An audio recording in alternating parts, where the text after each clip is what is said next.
I do have some experience with pistol caliber carbines, primarily with the High Point lineup in 45 ACP, 40 Smith & Wesson, 10mm, and 9mm. And there is also a 9mm Wyndham Weaponry R16 FTT-9mm carbine. The former High Point PCCs, with the exception of the 9mm version, have received reviews. The Wyndham Weaponry has yet to be reviewed, but will. The Ruger PC carbine has just been a workhorse for me. Let me roll the basic specifications just in case you are not familiar with them.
Some may scoff at putting a relatively medium-powered optic on a PCC, but if that's what you need to do to maximize the benefits of a PCC for your purposes, then it should be done. While I could never be able to approach all of the scenarios in which a PCC could be beneficial, neither do I want to discount them. Although many optics, magnified or not, are available, my choice of optic was the Nikon P223 3x32 scope, which is no longer available as Nikon ceased making Riflescopes. I did have to mount it almost at the rear of the rail to provide what I felt was a good eye relief and quick to get into action. Surprisingly, I had to remove the installed 1-inch spacer to shorten the LOP to 12.75 inches, something that is unheard of for me. However, in doing so, I was able to mount the scope a little bit more forward. The trick to mounting the Nikon P223 3x32 Riflescope was to have it mounted as low to the bore axis as possible, while allowing adequate space between the mounting rail and the lens housings. The Warren Maxima 1-inch medium QD scope rings allowed just that. Providing just the right low profile that I was looking for, the scope and rings were as near perfect as I could ask for, with a 2-inch scope to bore axis height. The QD rings also allow me to detach the scope when I need open sights and reattach it just as quickly. The setup also held zero after removal and installation. While I like a substantial length of pull, the carbine length and eye relief of the scope dictated that I shorten things up a bit. Shortening the LOP was made simple by removing a stock spacer or two. With a shorter length of pull, simply pulling the now shorter stock into my shoulder placed my eye into perfect alignment with the scope, and a perfect scope picture was to be had. The Ruger PC carbine just begs to be pulled in tight and close, what is needed for QCB work. If I need a longer LOP, a slip-on limb saver recoil pad can provide that. With the low 3 power of the scope, I can aim with both eyes open without difficulty. The LOP is also good for me to sight through the rear ghost sight, should an optic not be mounted. The Ruger PC carbine is, after all, a firearm that would be considered in the survival class, given the takedown feature. The one thing that I can say about the Ruger PC carbine is that it provides for a lot of sighting options.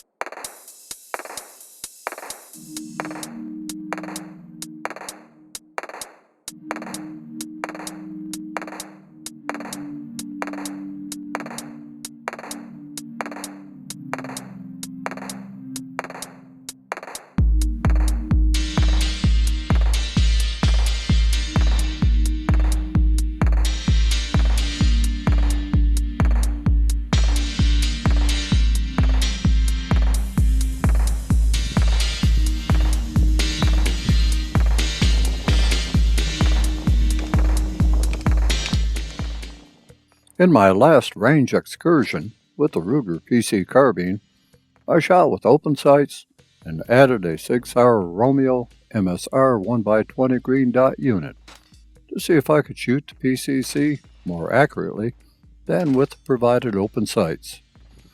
Today, I am trying a different optic, one that I had previously mounted but never really exercised. Stick with me a bit for this range session and see how it goes. The whole point of this presentation is to see how the Nikon P223 3x32mm scope, the Ruger PC Carbine, and I work together. So let's get to that.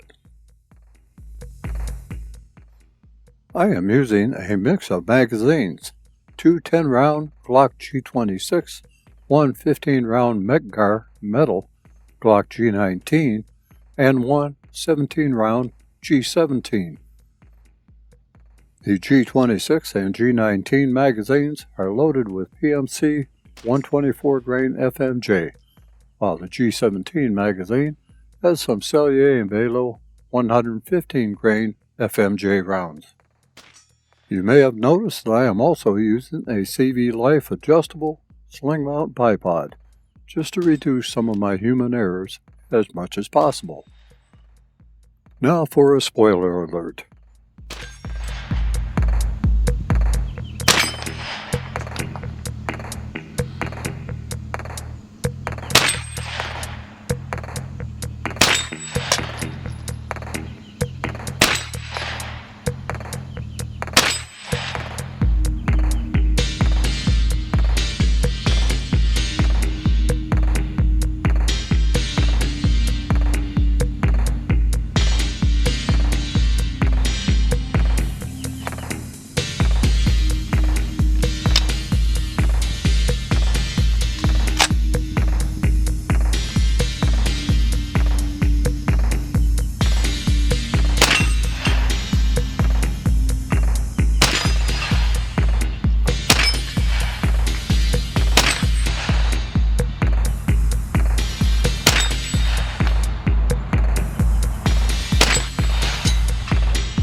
Well, I think that the combination of Ruger PC Carbine and the Nikon P223 3x32mm scope worked very well. It's sad that Nikon decided to cease manufacturing scopes, as they were of high quality, and some are still available today, if you do some research. Now, some might say that I need to use a LVPO or MVPO on this carbine, say a 1 to 3 or a 2 to 10. One has been considered, but at 3 times power, this scope is effective at fairly close distances, say 10 yards, and out to further distances than 50 yards, if I really put my mind to it. But for the intent of this package, a 36-yard Zero is sufficient, out to 50 yards or possibly 75 yards. I would pick up a different long gun scope combination for reaching out to targets at long range distances, of which I consider 100 yards a good starting point. So, I hope that you enjoyed this range outing with me today, and the Ruger PCC with the Nikon 3x32mm scope. And I hope that you will return for more firearm and firearm-related reviews from Range Ronin Chronicles. Until we see each other again, and yes, I do see you, my viewers, at least through my mind's eye, and you are highly intelligent folks, I can tell. Anyway, take care of yourselves, stay vigilant, stay armed, and stay safe wherever your journeys take you.